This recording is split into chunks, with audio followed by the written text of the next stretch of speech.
ഓമനിച്ച് വളർത്തിയ തൻ്റെ തങ്കക്കുടം കൺമുന്നിൽ വെള്ള പുതച്ച് കിടക്കുന്നത് കണ്ട് നിലവിളിക്കുകയാണ് ഈ അമ്മ. ഒന്നെണീക്കടാ പൊന്നെ എന്ന് പറഞ്ഞ് ആ അമ്മ അലറിക്കരയുമ്പോൾ ആ വീട്ടുമുറ്റം ഒന്നടങ്കം സങ്കടക്കടലായി മാറി. വെറും 8 വയസ്സാണ് ആ കുരുന്നിൻ്റെ പ്രായം. ഈ കുഞ്ഞിൻ്റെ ദാരുണമായ മരണത്തിൽ ഇവിടെ ചർച്ച ചെയ്യപ്പെടേണ്ട മറ്റൊരു വിഷയം കൂടിയുണ്ട്. എല്ലാ കാര്യങ്ങളിലും നമ്പർ 1 എന്ന് അവകാശപ്പെടുന്ന, അതിദാരിദ്ര്യമുക്ത സംസ്ഥാനമെന്ന് അവകാശപ്പെടുന്ന നമ്മുടെ പ്രബുദ്ധ കേരളത്തിലെ ഒരു കുടുംബം താമസിച്ചു വന്നിരുന്ന വീടാണിത്. ആ വീടിന് ഒരു തറ പോലുമില്ല. ഈ നിലത്താണ് പായ വിരിച്ച് അമ്മൂമ്മയോടൊപ്പം ആ കുരുന്ന് കിടന്നുറങ്ങിയിരുന്നത്. കെട്ടുറപ്പില്ലാത്ത ചുമരും മൺതറയും ഷീറ്റുമിട്ട് ഈ വീട്ടിൽ ഇഴജന്തുക്കൾക്ക് കടക്കാൻ യാതൊരുവിധ പ്രയാസവും ഉണ്ടായിരുന്നില്ല. ഇത് വെറും ഒരു ഒറ്റപ്പെട്ട സംഭവമല്ല. കുറച്ചു മുൻപ് മരണപ്പെട്ട പാലക്കാട് കൊഴിഞ്ഞാമ്പാറ സ്വദേശിനിയായ 8 വയസ്സുകാരി സന അസ്ബിയ എന്ന പെൺകുട്ടി താമസിച്ചു വന്നിരുന്ന ഒരു വീടായിരുന്നു ഇത്. ഈ പെൺകുട്ടിയും മുത്തശ്ശിയോടൊപ്പം ഉറങ്ങിക്കിടക്കുന്നതിനിടയിലാണ് പാമ്പുകടിയേറ്റ് മരണപ്പെടുന്നത്. അങ്ങനെ എത്രയെത്ര സംഭവങ്ങൾ. ഇനിയെങ്കിലും ഇങ്ങനെയുള്ള പാവങ്ങളുടെ കണ്ണുനീർ നമ്മുടെ അധികാരികൾ കണ്ടില്ല എന്ന് നടിക്കരുത്. ഇനിയൊരു കുഞ്ഞുങ്ങൾക്കും ഇങ്ങനെയൊരു ദുർവിധി ഉണ്ടാകുകയുമരുത്.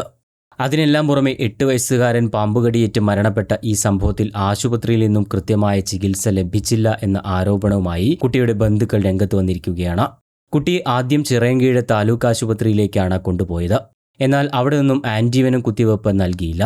ചിറയൻകീഴ് ആശുപത്രിയിൽ നിന്നും കൃത്യമായ ചികിത്സ കിട്ടിയിരുന്നുവെങ്കിൽ കുട്ടി ഇപ്പോൾ ജീവിച്ചിരിക്കുമായിരുന്നു എന്നാണ് ബന്ധുക്കൾ പറയുന്നത്.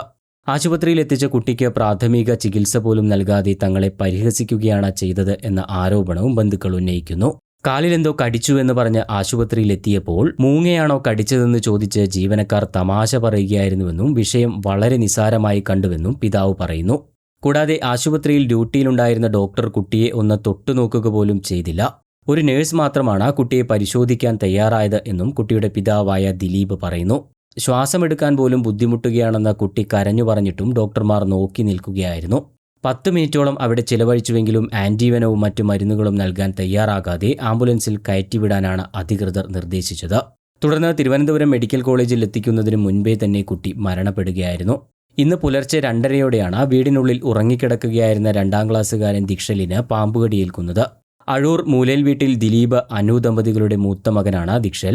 പിന്നീട് വീട്ടിൽ നടത്തിയ തിരച്ചിലിൽ കുട്ടിയെ കടിച്ച വലിയ മൂർഖൻ പാമ്പിനെ പിടികൂടുകയും ചെയ്തു.